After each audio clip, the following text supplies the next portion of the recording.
Con ustedes, ¿verdad? La verdad que me agarró un poquito la tarde porque hoy estoy de papá soltero.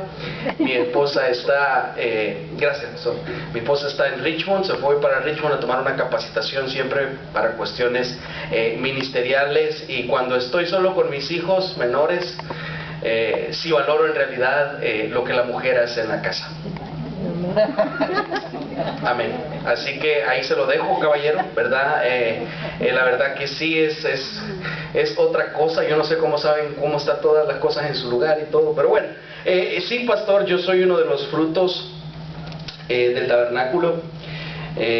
Pasé mucho tiempo sirviendo junto al pastor Jorge Aguirre, Walter Alfaro. Híjole, y conozco yo a medio mundo, dramas, tráfico. En ese momento se daba tráfico en la calle y un montón de cosas. Y recuerdo que en la actividad que van a tener el 40 aniversario, que van a tener después de 40 años, perdón, que es este mes, yo recuerdo que la que hicieron en el 2001, yo estaba en este país en el 2001. Entonces, no recuerdo si fue en el 2001 o el 2002, pero hubo una en ese año. El punto es que en ese tiempo yo tenía un vicio, no le voy a decir cuál, pero después, en esa actividad, en esa vigilia que tuvieron ellos, yo le dije a Dios que yo quería cambiar y que me quitara eso. Yo tenía que unos 20, 21 años en ese tiempo, y el que llega a buscar a Dios, encuentra a Dios. Amén. Último día, último año y última vez que estuve practicando lo que practicaba, y para gloria de Dios lo digo. Así que, hermanos, reciban un cordial saludo de nuestra iglesia allá en Woodbridge. La verdad que algún día vamos a hacer una actividad juntos, pastor, sería bueno, eso lo podemos platicar luego. Pero la verdad que pues siempre nosotros les amamos en el Señor, porque al final de cuentas el cuerpo de Cristo somos uno solo, y la iglesia universal es una sola, y la iglesia universal la formamos todos. Amén. Así que los creyentes en Cristo, ¿verdad? Así que, hermanos, voy a suplicarle que pueda buscar en sus Biblias la primera carta de Juan. No se me levante todavía, porque yo siempre me pongo a hablar y lo dejo parado ahí, y usted va a estar parado media hora. Bueno, pasamos parados en el trabajo casi todo el día, pero la verdad que no quiero que se me mueva, sino que solamente que busque la primera carta del apóstol Juan, capítulo 4, versículos del 8 al 10. En esta carta el apóstol Juan inicia exhortando a la iglesia, a los oyentes, a que prueben todo tipo de espíritu. Por eso le dice en el capítulo 4, versículo 1, le dice: probad los espíritus para saber si son de Dios. Esto debido a que en ese tiempo habían muchos falsos maestros, falsos profetas, falsas enseñanzas, y la mayoría de falsos profetas se caracterizaban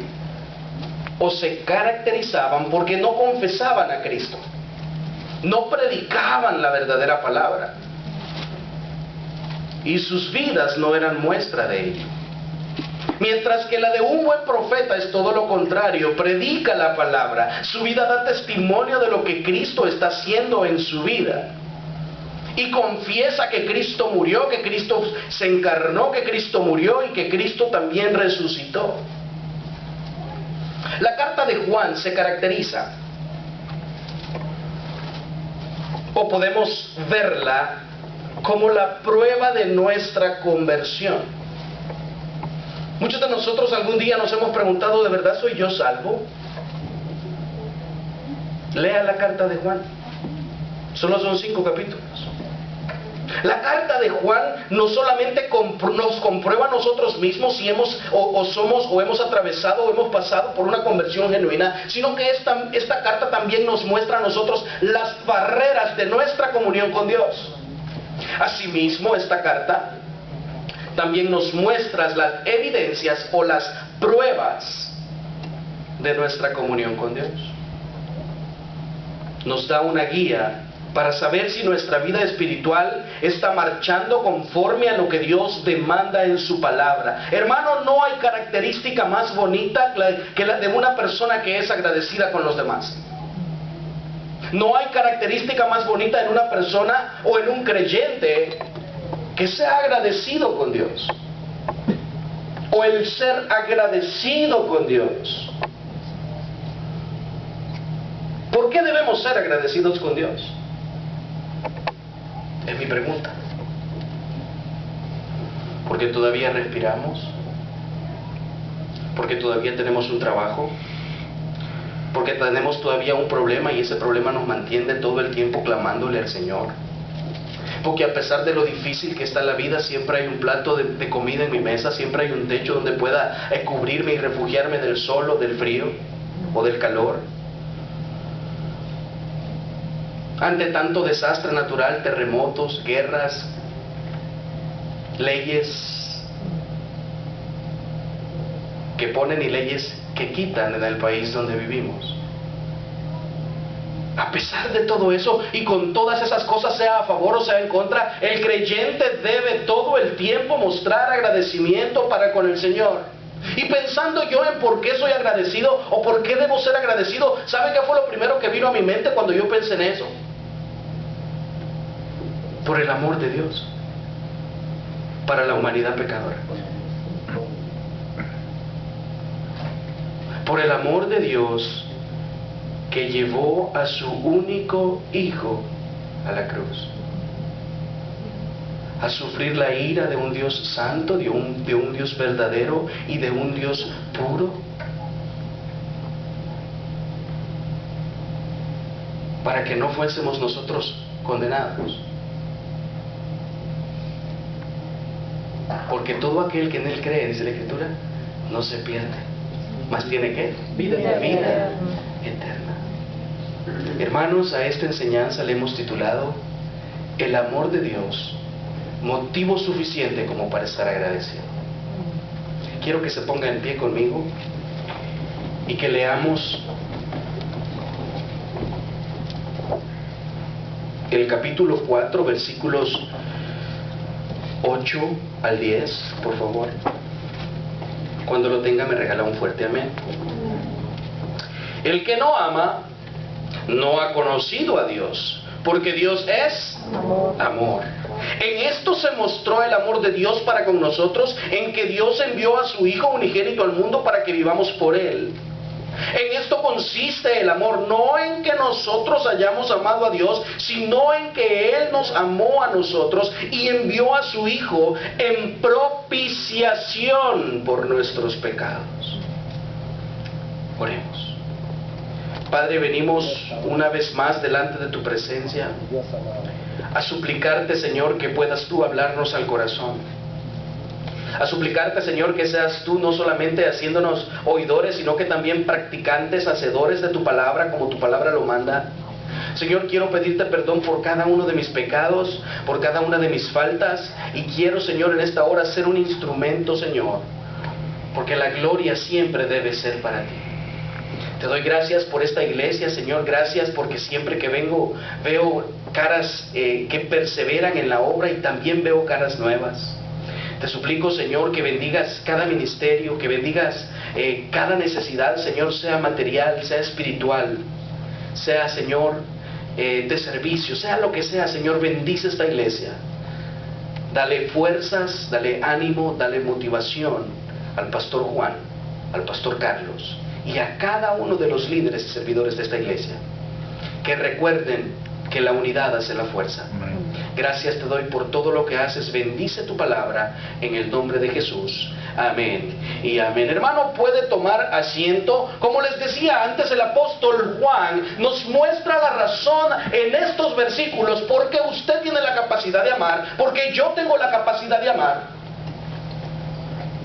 Porque el amor no es algo que se encuentra en nosotros como tal.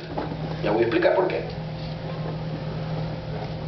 Sino que se encuentra en un ser superior a nosotros, soberano, que gobierna, que reina y que señorea sobre la faz de la tierra, sobre todo lo que hay dentro de la tierra y sobre todo lo que hay fuera de la tierra. Su nombre es Dios. Amén. Dios en esencia es amor. Por eso dice la Biblia en Juan capítulo 4 versículo 8, dice, el que no ama, no sé si tienen los versículos, hermanos, Amén. el que no ama, no, el primero, el que no ama no ha conocido a Dios, porque Dios es Amor. amor. Dios es amor. Dentro de los atributos de Dios, fíjese bien y póngame atención, dentro de los atributos de Dios podemos hablar de dos tipos: los atributos incomunicables y los atributos comunicables. ¿Ok? Los atributos incomunicables son atributos que solo le pertenecen a Dios, entre los cuales podemos mencionar que algo que solo Dios tiene, que no lo tiene usted. Soberanía. Soberanía, ¿qué más? Omnipotencia. Omnipresencia. Omnipresencia, exactamente. Omnisciencia. Son atributos que solamente Dios posee. Los atributos comunicables son aquellos que tanto Dios como nosotros poseemos. Entonces sería como ¿cuál? El amor. El amor. ¿Qué más? Oración. No. La oración nos ayuda a estar en comunión con el Señor. Es una parte importante, hermano. Amén. Misericordia. Paciencia. Benevolencia, bondad. Dios es amor. Al igual que nosotros, los creyentes, tenemos la capacidad, al igual que Dios, nosotros los creyentes tenemos la misma capacidad de amar, porque Dios es amor. Pero a diferencia de que el amor en el humano es cambiante, fíjese bien, no se me distraiga, el amor en nosotros cambia y varía dependiendo de las circunstancias externas. Dejamos de amar con facilidad, odiamos, tenemos raíces de amargura, tenemos rencor. En cambio, el amor de Dios es un amor que está firme, que permanece para siempre y que no cambia, no se agota, no se acaba. Por amor podemos entender, el término hebreo de amor es el siguiente: Gesed, se refiere al amor correspondiente a un pacto. Y fíjese bien lo que le voy a decir. Jehová es el Dios que no olvida los pactos. Amén. Pero más importante que no lo olvida es que cumple los pactos. Aquel dijo que hace como 8 meses de que iba a hacer un muro y todavía no lo veo. Eso es un ejemplo de nosotros, de los humanos. Los humanos no podemos cumplir los pactos porque solamente Dios es inmutable. Nosotros, por nuestra naturaleza caída y pecaminosa, estamos sujetos a cambiar y a cambiar de actitud y de manera de pensar. Mientras que Dios cumple sus pactos a pesar de la traición y de la infidelidad de los seres humanos.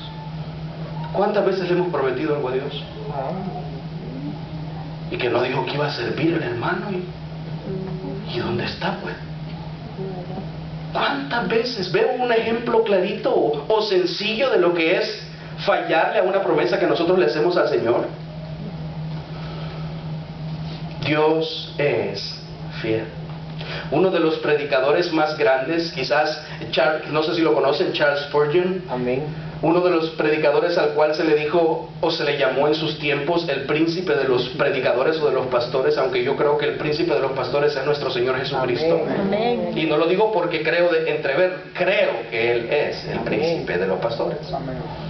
Decía una anécdota, una ilustración durante en su mensaje, en un mensaje que él daba, y decía que él estuvo cierta ocasión visitando a un amigo en el campo y vio que sobre uno de los graneros habían colocado una veleta con la inscripción: Dios es amor. Amén. Entonces él le preguntó a su amigo, mira, le dijo, y con ese texto, ¿qué quieres decir?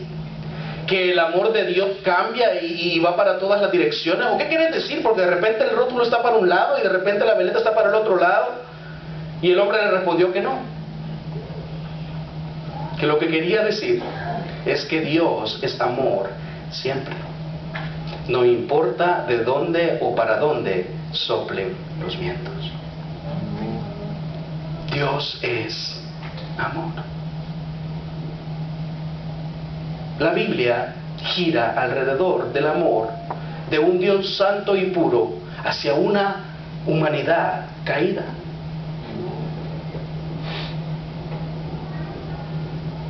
también Dios ama a aquellos que somos sus hijos, aquellos que de verdad hemos sido convertidos. El plan de Dios para la humanidad, fíjese bien, se inició a elaborar luego de la caída con la primera profecía mesiánica que dice la Biblia en Génesis capítulo 3 versículo 15: y pondré enemistad entre ti y la mujer, y entre tu simiente y la simiente suya. Esta te herirá en la cabeza y tú le herirás en el calcañar. Desde aquí Dios hablaba ya de la venida de nuestro Salvador, de nuestro Redentor, porque había una enfermedad llamada pecado, y para esa enfermedad se necesitaba un antídoto, y el antídoto es Cristo.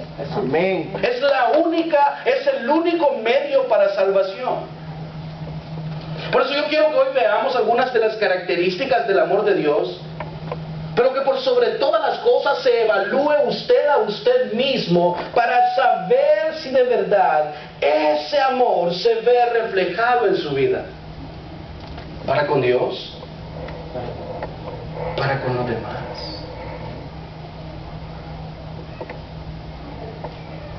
Porque el amor de Dios es misericordioso. Váyase a Éxodo capítulo 34, perdón. Éxodo 34, 6, 7. Éxodo es el segundo libro de la Biblia, hermano. Espero que lo conozcan. Éxodo capítulo 34, versículos 6 y 7. Amén. Amén. Dice la Escritura: y pasando Jehová por delante de él, proclamó: Jehová, Jehová, fuerte, misericordioso y piadoso, tardo para la ira y grande en misericordia y verdad. Pero espérenme, leamos el siguiente. Leamos el siguiente: que guarda misericordia a millares, que perdona la iniquidad, la rebelión y el pecado, y que de ningún modo tendrá, que dice, por inocente al culpable o al malvado, que visita la iniquidad de los padres sobre los hijos y sobre los hijos de los hijos hasta la tercera y cuarta generación. Por misericordia nosotros entendemos que la misericordia expresa la bondad y amor de Dios por el culpable, por el pecador. Incluye la piedad, incluye la gentileza, incluye la compasión. Por eso el versículo dice que guarda misericordia no a uno, sino que a millares, y que perdona la iniquidad, que perdona el pecado, que perdona la rebelión y que perdona, dice, el pecado.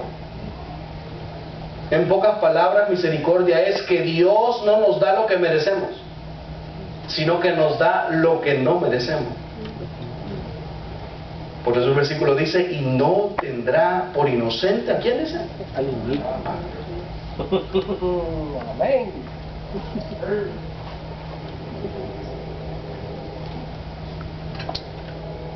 Por eso digo yo, Dios no le da al culpable lo que se merece. Si esta persona culpable se arrepiente y pone su fe en Cristo, Dios le dará, ¿qué cosa? Misericordia. La misericordia es uno de los atributos comunicables, y dijimos que atributos comunicables son los que Dios y usted tiene y que yo tenemos. Entonces, si nosotros tenemos con Dios, o compartimos con Dios los atributos comunicables, eso quiere decir que si Él tiene misericordia, ¿nosotros qué? También tenemos misericordia, o debemos de ser misericordiosos. O sea que usted, hermano, y yo, hermano, tengo la capacidad de dar bien por mal. Amén.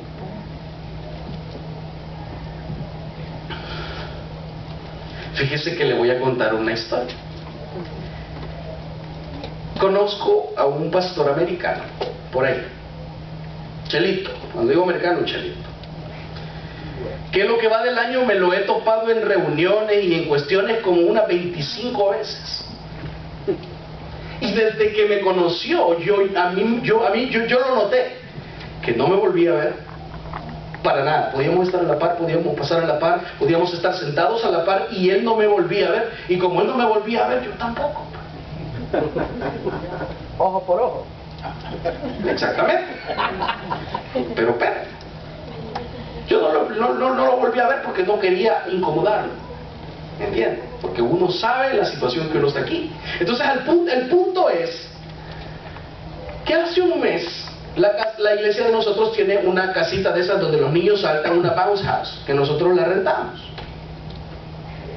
Y adivine quién me llamó por la bounce house. El pastor americano. Que si se la podía prestar.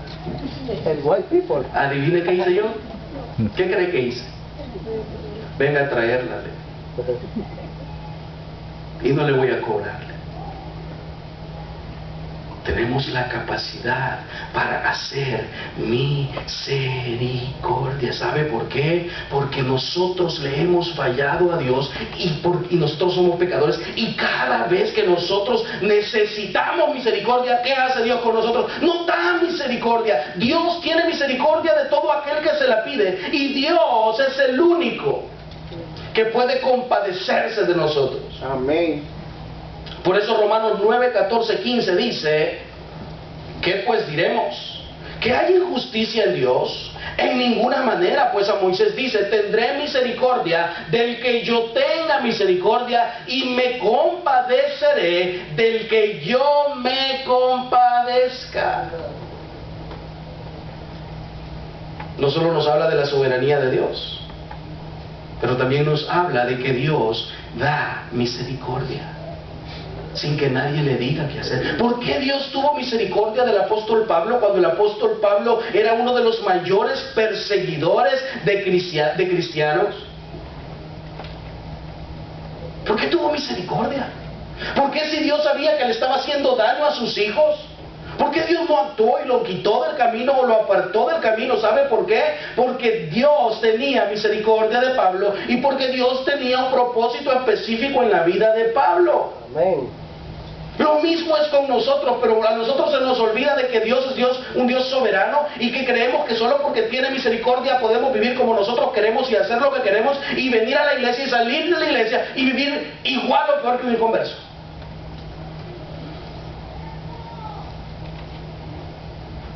No podemos agradar a dos señores. Sirves a Dios. Y esa es la realidad de nuestros días, hermanos. La gente va a las iglesias, pero ya usted no sabe quién es inconverso y quién no es inconverso. Porque lo que el hermanito o la hermanita transformada por el Espíritu Santo que mora en el corazón ya no debería de hacer. ¿Sabe qué hace? Eso, lo que no debe de hacer. Vamos a la iglesia, y yo he ido a la iglesia, hermanos, en mi juventud, yo iba a la iglesia, pero yo no estaba ahí. Yo iba por otras cosas a veces. Solo el cuerpo. Solo el cuerpo estaba ahí. Por eso Mateo capítulo 15 versículo 8 dice, este pueblo de labios me honra, pero su corazón, ¿qué dice? Lejos de mí. ¿Está mi corazón lejos del Señor? Hello. Seamos agradecidos con el Señor y valoremos esa misericordia que Él nos da. ¿Sabe por qué? Porque Dios también no solo tiene misericordia, sino que Dios es un Dios bondadoso, lo que quiere decir bueno, es sinónimo de bueno, de generoso, de dócil. Vayámonos a Salmos capítulo 25, versículo 8. Salmos capítulo 25, versículo 8.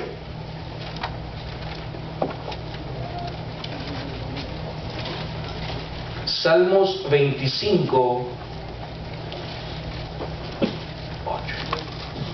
¿Sabe por qué no pongo todos los versículos en la pantalla? Para que no se le olvide la costumbre de buscar en su Biblia. Amén. Porque como está en la pantalla, ni Biblia trae. Y yo lo empecé a hacer así, pero empecé a ver que la gente ya... Entonces dije yo, no sé si hay manera de fregar, como dicen a la gente, ¿verdad? Así que, mira lo que dice Salmo 25, capítulo 25, versículo 8. Dice lo siguiente. Bueno, ¿y qué dice? Bueno, y recto es Jehová, por tanto Él enseñará a los pecadores el camino. Hermano, la bondad de Dios es parte del carácter de Dios. Lo que quiere decir que Dios es la norma suprema del bien y que todo lo que hace, fíjese bien, porque probablemente usted está viviendo cosas que no quiere vivir ahorita, pero todo lo que Dios hace es digno de aprobación. Ahora bien, ¿de cuál aprobación? ¿De la suya o de la mía? No, de la de Él mismo. Amén. Él no necesita consejo de nadie. Él solito hace las cosas porque esa característica también es parte de su soberanía, que Él actúa independientemente de su creación. Lo que quiere decir es que todas las acciones que Dios hace, todo lo que Dios hace en nuestras vidas es digno de su aprobación, y todo lo que Él hace todo el tiempo es bueno. Aunque hay situaciones en nuestras vidas que no tienen lógica ni razón de ser, hay situaciones en nuestras vidas que no la entendemos. ¿Por qué quitarle a 800,000 jóvenes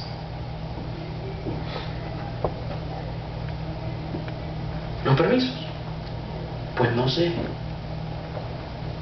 Pero Dios es el que pone las reglas del juego.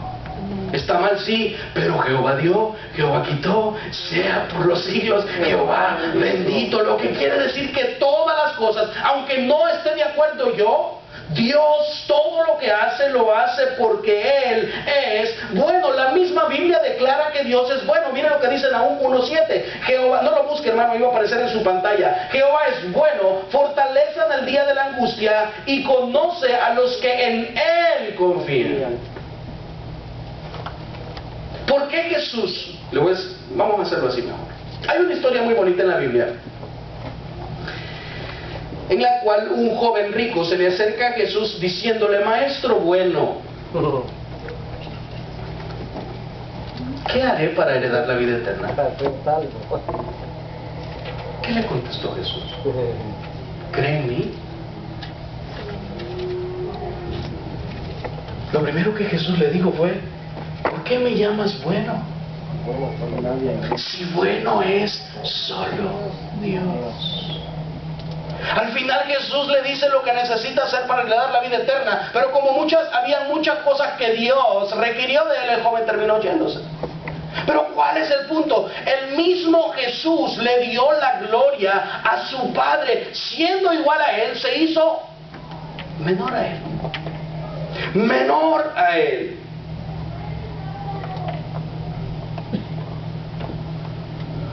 ¿Qué nos hace pensar a nosotros que podemos ser? Y este es otro problema, que hay mucho que creemos que por nuestras obras o por la manera en la que nosotros actuamos, o por lo bondadoso que somos con las personas, o por las obras que hacemos, podemos heredar la vida eterna. A lo cual Romanos contesta tajantemente en el capítulo 5, versículo 1: justificados pues por la fe, tenemos paz para con Dios por medio de nuestro Señor Jesucristo. Hermano, así como ese joven recibió la respuesta de Jesús: ¿por qué me llamas bueno? Bueno solo es Dios. Lo mismo debemos pensar nosotros. Ninguno de nosotros es suficientemente bueno como para poder heredar la vida eterna, porque la justificación viene a través de Cristo. Amén. No a través de nadie más. Solamente Él, porque hay un solo mediador entre Dios y los hombres, y su nombre es Jesucristo. Muchos de nosotros, y yo entiendo, cuando nosotros estamos en alguna dificultad, nuestra carne quiere que todo se apresure y que todo se arregle, y que por qué no cambia esto, y que por qué aquí, y que por qué allá. Se nos olvida que Dios tiene un atributo que nosotros también tenemos, que se llama paciencia. Y no estoy hablando de aquella pupusería allá en El Salvador, ¿verdad? 3 horas usted sentado para comerse 2 pupus. Vayámonos a Romanos capítulo 15, versículo 5. Romanos capítulo 15, versículo 5. Amén. No se me duerma, hermano, que apenas empieza la noche, como le dijo el hermano Carlos. Lo peor aburrido, le dijo el pastor Carlos. Lo peor triste. No, hermano, hay gozo, hay que ser agradecidos con el Señor. Mira lo que dice Romanos capítulo 15, versículo 5. Pero el Dios ¿de qué dice? De la paciencia y de la consolación os dé entre vosotros un mismo sentir, según ¿quién dice? Según Cristo Jesús. Pablo allí define dos características de Dios. El Espíritu Santo es el consolador y Cristo o Dios es paciente para con sus hijos. Pero nosotros creemos que la paciencia solamente implica cuando estamos esperando por un carro, cuando estamos esperando por algún papel migratorio. Imagínense que para que su hermana le saque papeles a uno que ya está casado son como 15 años. No, ¿ya para qué? Ya me muero. ¿Tiene la paciencia suficiente usted? ¿Se fija? La paciencia es parte del carácter de Dios por el cual podemos entender que es la espera. Fíjese bien, esta es la característica de la paciencia de Dios. Que Dios se lo voy a decir toda la definición mejor. Parte del carácter de Dios por el cual podemos entender que es la espera que Dios hace o tiene para con los pecadores. Y la mayoría de estas definiciones son sacadas de un diccionario bíblico, no son inventadas por mí. O sea que es parte de su longanimidad, de la espera que Él puede hacer ante el mal y la maldad de los hombres. Por eso la Biblia dice en 2 de Pedro 3:9, el Señor no retarda su promesa según algunos la tienen por tardanza, sino que ¿qué? Que es paciente para con nosotros, no queriendo que ninguno perezca, sino que todos procedan al arrepentimiento. Dios es un Dios paciente. Dios quiere que los pecadores se arrepientan y vengan a su conocimiento. Pero entonces, ¿por qué la gente no quiere nada con el Señor? ¿Por qué la gente no quiere nada con el Señor? ¿Alguien tiene alguna idea? La Biblia se lo dice. Mire lo que dice la Biblia en Juan 3:19, hermanos, por favor. Juan 3:19, el siguiente. Y esta es la condenación, que la luz vino al mundo y los hombres amaron ¿qué? Más la luz, las tinieblas que la luz. Porque sus obras eran Malas. Por eso nadie quiere nada con el Señor. Malas. Porque los hombres amaron. ¿Qué quiere decir amar? ¿Cuántos amamos a nuestros hijos? Pues así amamos las tinieblas. Eso es lo que está diciendo la Biblia. Amaron más las tinieblas que la luz, porque sus obras llenas de pecado eran malas. Nadie quiere dejar su pecado, nadie quiere dejar su manera de vivir, nadie está dispuesto a dar algo que le satisface tanto. Nadie. Mientras tanto, Dios se muestra todo el tiempo paciente. ¿Cuántas veces Dios ha esperado? Espérate, Señor, un día más, decimos nosotros. Solo este es el último. O esta es la última. Ay, ¿usted sabe de qué? Ya no, esta es la última, ya no más. ¿Cuántas veces Dios ha esperado por nosotros? ¿Cuántas veces Dios nos ha comprendido, nos ha entendido? ¿Cuántas veces Dios ha sido paciente con el pueblo? Hay una parábola muy bonita en Marcos capítulo 12, no la busque. La parábola de los labradores, en las que se nos narra que un hombre plantó una viña y la arrendó a unos labradores y se fue. A su tiempo, ahí está la palabra, a su tiempo, envió un siervo. Y a este lo golpearon y lo enviaron de regreso sin nada. Luego volvió a enviar a otro siervo y a este lo terminaron matando. Y sin más que hacer, dijo: voy a enviar a mi único hijo, al heredero de todas las cosas, tal vez con este van a tener misericordia. Y sucedió todo lo contrario, porque cuando los labradores lo vieron, dijeron: matémosle porque este es el heredero, y entonces nosotros seremos los dueños de esta tierra. Hermano, lo que esa parábola quiere decir, que Dios ha hablado de muchas maneras y en muchos tiempos a través de los profetas. Y como todos los profetas fallecieron y nadie les puso atención. Dios tuvo que enviar ¿a quién? A su único Hijo. ¿Y sabe qué predicaban todos? Arrepentíos y creed en el Evangelio. Porque cuando usted se va a todos los profetas menores, Oseas, Joel, Amós, Abdías, Jonam, todos esos, todos están predicando de juicio. Todos están señalándole la falta al pueblo. ¿Qué quiere decir eso entonces? Que Dios, pudiendo acabar con todo, muestra su paciencia.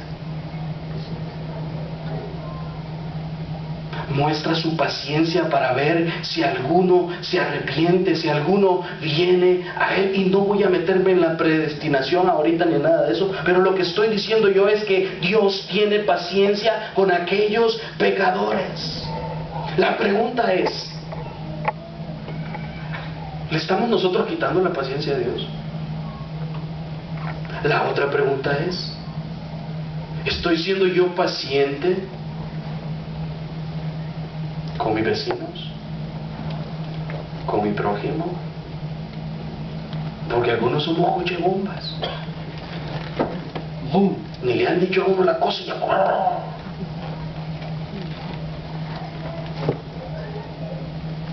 Yo no tengo paciencia con mi hijo pequeño, fíjense. Vaya, anda. No tengo paciencia porque él es muy hiperactivo. Bendita la mujer. Que Dios le dé el privilegio. Pero ¿a qué quiero llegar? Así hacemos nosotros con Dios.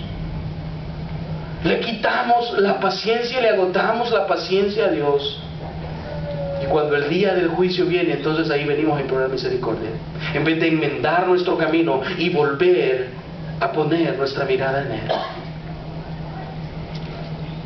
El amor de Dios lo vemos a través de su gracia. Sinónimos de la palabra gracia puede ser favor o puede ser beneficio. Vayámonos a 2 de Corintios, segunda carta a los Corintios, capítulo 8, versículo 9. Hechos, Romanos, Corintios.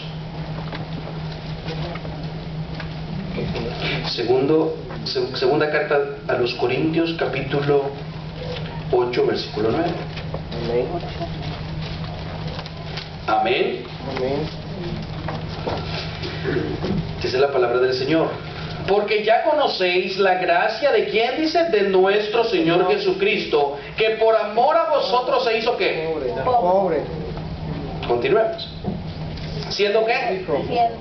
Siendo rico se hizo pobre, para que vosotros con su pobreza fueseis enriquecidos. La gracia, el diccionario bíblico la define como el amor y la aceptación inmerecido que se recibe de una persona hacia otra persona. Pero cuando se refiere a la gracia divina por la humanidad, esto está hablando de el favor de Dios no merecido, proveyendo una salvación para los que solo merecen condenación. La gracia de Cristo, dice este versículo. Fíjese bien, la gracia de Cristo, que por amor a vosotros se hizo pobre. A ver, pensemos. La segunda persona de la Trinidad, el creador de este mundo, el dueño de todo lo que hay sobre la tierra, incluso de usted, ese mismo al cual el mar y los vientos le obedecen, se hizo pobre. Lo dejó todo por amor a nosotros. En la teología se conoce como la doctrina de la kenosis, que Él se despojó. Que Él se despojó y vivió una vida siendo 100% hombre. Cristo lo dio todo por nosotros, por su infinito amor con el que nos amó. Y aún así nosotros, como vimos, la humanidad no quiere nada con Él, y aún así nosotros somos desagradecidos con Él, y mucho más con el prójimo. Nos cuesta amar a las personas. Nos cuesta perdonar. Nos cuesta perdonar, hermano. Nos cuesta perdonar. Nos cuesta ser misericordiosos. Nos cuesta someternos a las autoridades superiores. Y llámese autoridades dentro de la iglesia, autoridades fuera de la iglesia, autoridades en sus trabajos, a cualquier autoridad superior que usted, a todos nos cuesta.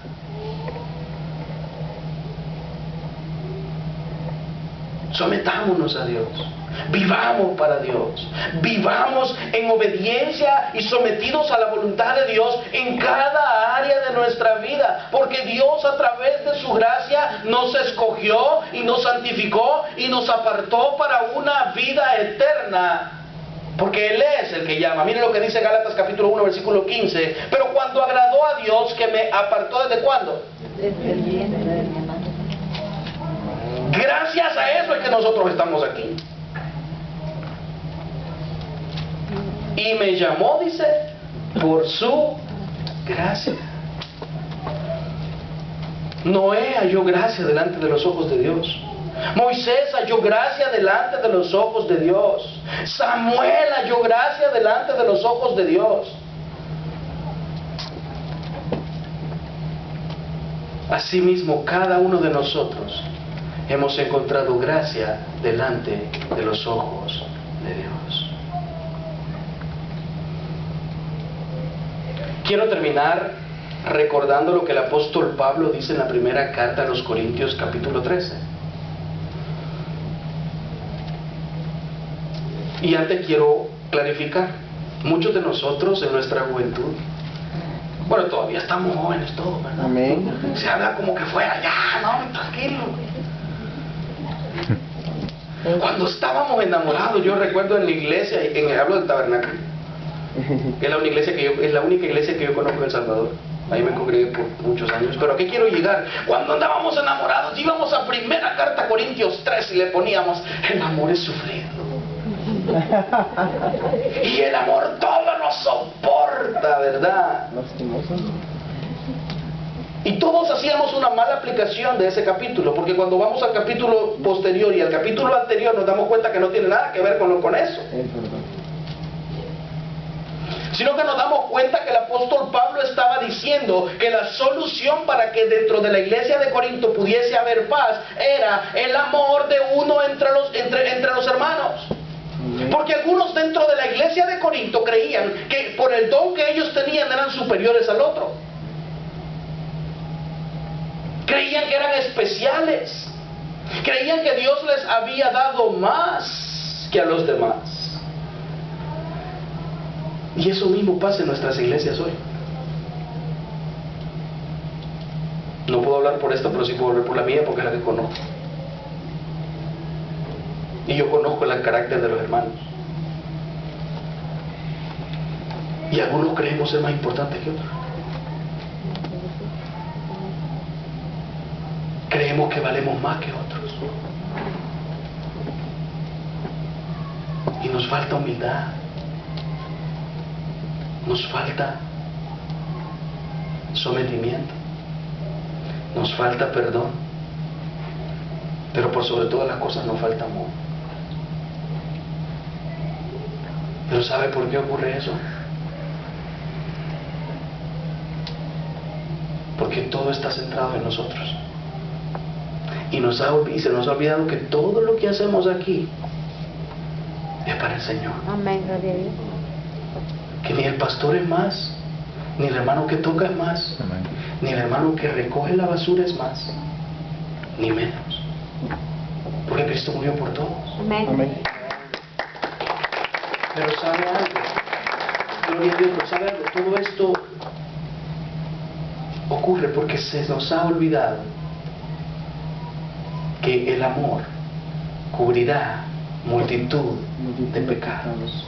Y no hay nada más importante, hermano. Oiga bien, así usted cante como Pavarotti. Y si no, como Justin Bieber, pues si no sabe quién es Pavarotti. Dejémoslo ahí. Pero por encima de los dones que Dios ha dado a la iglesia, que los dones son para la edificación del mismo cuerpo, no son para jactarnos, sino que son para que todos aprendamos y los utilicemos en favor de su gloria y del servicio de los hermanos. Pero lo que yo quiero decir que por sobre todas esas cosas no hay nada más importante que mostrar amor los unos por los otros. Por eso Pablo les dice en 1 Corintios 13:13, y ahora permanecen la fe, la esperanza y el amor, estos tres, pero el mayor de ellos es el amor. Vamos a orar. Señor, gracias te damos porque tu palabra nos enseña y nos muestra nuestras faltas. Gracias te damos por el inmenso amor con que nos amaste. Gracias te damos, Señor, porque a pesar de lo que somos, de lo que éramos, enviaste a tu Hijo, Señor, en propiciación por nuestros pecados. Gracias te damos, Señor, porque a pesar de lo que somos, tu palabra nos enseña que ser librados de las llamas del infierno es suficiente motivo como para vivir toda la vida agradecidos contigo. Gracias por una salvación tan grande. Gracias por una planificación, Señor, para nuestra redención tan eficaz. Gracias te doy, Señor, por cada uno de los hermanos que estamos en este lugar. Gracias te damos porque a pesar de lo que somos, tu misericordia, tu amor, tu paciencia y tu gracia nos acompañan todos los días de nuestra vida. En el nombre de Cristo Jesús. Amén y amén. Pastor.